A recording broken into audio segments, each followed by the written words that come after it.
সকলোলৈকে নমস্কাৰ জনাই পুনৰবাৰ মোৰ চেনেললৈ আপোনালোকক স্বাগতম জনাইছোঁ। আজি একদম ইজি এটা ৰেচিপি লৈ আহিছোঁ, সেইটো হৈছে চুজিৰ লাড়ু। তাৰ বাবে এখন পেন গেছত গৰম হ'বৰ কাৰণে পাতি দিছোঁ। গৰম হ'লত ইয়াত মই ঘি দিছোঁ। ডাঙৰ চামুচেৰে 2 চামুচ ঘি দিছোঁ। ঘিখিনি ভালদৰে গৰম হোৱাত ইয়াত কেইটামান কাজু আৰু খিচমিচ লৈ লৈছোঁ, সেইকেইটা ভাজি ল'ম।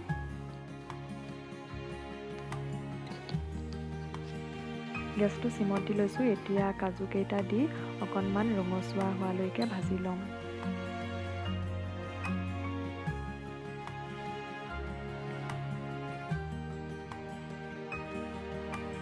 ৰঙচুৱা হৈ গৈছে। এতিয়া মই কাজুকেইটা উঠাই লৈছোঁ। ঠিক একেদৰে খিচমিচকেইটা ভাজি ল'ম।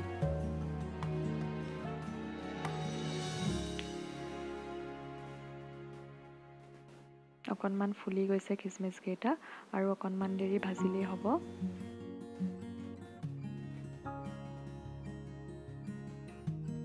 ভজা হৈ গৈছে। এতিয়া খিচমিচকেইটাও উঠাই ল'ম।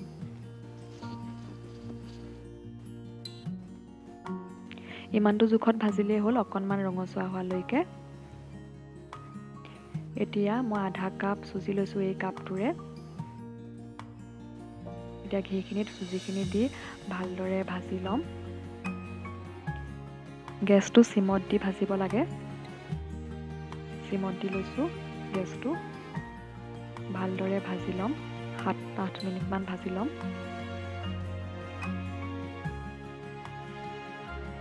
হাতখন এৰি দিব নালাগে, নহ'লে লাগি যাব পাৰে। 7-8 মিনিটমান ভজাৰ পিছত এতিয়া মই চুজিখিনিত চেনি পাউডাৰ এড কৰিম। সেই একেটা কাপেৰে মই আধা কাপ চেনি লৈছিলোঁ আৰু মিক্সিত পাউডাৰ কৰি লৈছোঁ। চুজিৰ সমানেই চেনি লৈছিলোঁ। চেনিখিনি গোটাকৈও দিব পাৰি, কিন্তু গোটাকৈ দিলে অকণমান টাইম লাগে চুজিখিনিৰ লগত মিলিবলৈ। এনেকৈ পাউডাৰ কৰি দিলে অতি সহজতে চুজিৰ লগত মিলি যায়। এতিয়া মই ভালদৰে অকণমান সময় ভাজি ল'ম।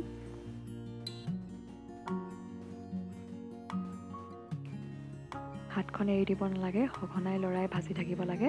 এতিয়া 3 মিনিটমান ভজাৰ পিছত মই ইয়াত নাৰিকলৰ গুড়ি দিছোঁ। ডাঙৰ চামুচেৰে প্ৰায় 5 চামুচমানেই নাৰিকলৰ গুড়ি দিছোঁ। গোটেইখিনি ভালদৰে ভাজি ল'ম। নাৰিকল নিদিয়াকৈও চুজিৰ লাড়ু বনাব পাৰি, কিন্তু নাৰিকল দিলে খাবলৈ বেছি ভাল হয়।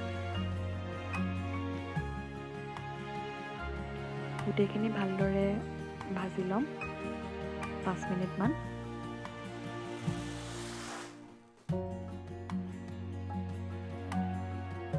এতিয়া 5 চামুচমান মই গাখীৰ লৈ লৈছোঁ। গাখীৰখিনি অকণমানকৈ দি ভাজিম। গোটেইখিনি একেলগে দি দিলে বেছি হৈ যাবও পাৰে, সেইকাৰণে জোখটো চাই অকণকৈ দি ভাজি ল'ম। লাড়ু বনাব পৰা জোখটোলৈকে গাখীৰখিনি দি ভাজি ল'লেই হ'ল। লাড়ু বনাব পৰা জোখ হৈ গৈছে। এতিয়া গেছটো অফ কৰি মই ইয়াত ভাজি ৰখা কাজু খিচমিচখিনি দি অকণমান লৰাই ঠাণ্ডা হ'বৰ কাৰণে ৰাখি দিম।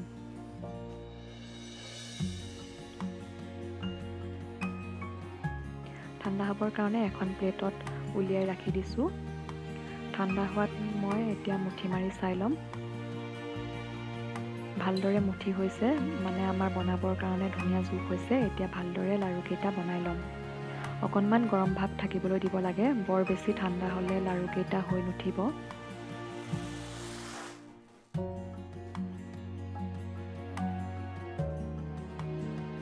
ধুনীয়াকৈ এয়া চাওক, ধুনীয়াকৈ লাড়ু হৈছে, মানে আমাৰ জোখটো পূৰা ঠিক আছে। যদি বেছি শুকান হৈ পৰে ভাজি থাকোঁতে, তেতিয়া অকণমান গৰম গাখীৰ ছটিয়াই ল'লেই হ'ল। এতিয়া ধুনীয়া জোখত হৈ গৈছে লাড়ুকেইটা। এয়া চুজি লাড়ু বনাই হৈ গৈছে। খুব সহজতে আৰু কম সময়ত হোৱা ৰেচিপি হয় এইটো। যিসকলে বনাই নাই চোৱা, এনেদৰে এবাৰ বনাই চাবচোন। খাবলৈও খুবেই টেষ্টি হৈছিলে।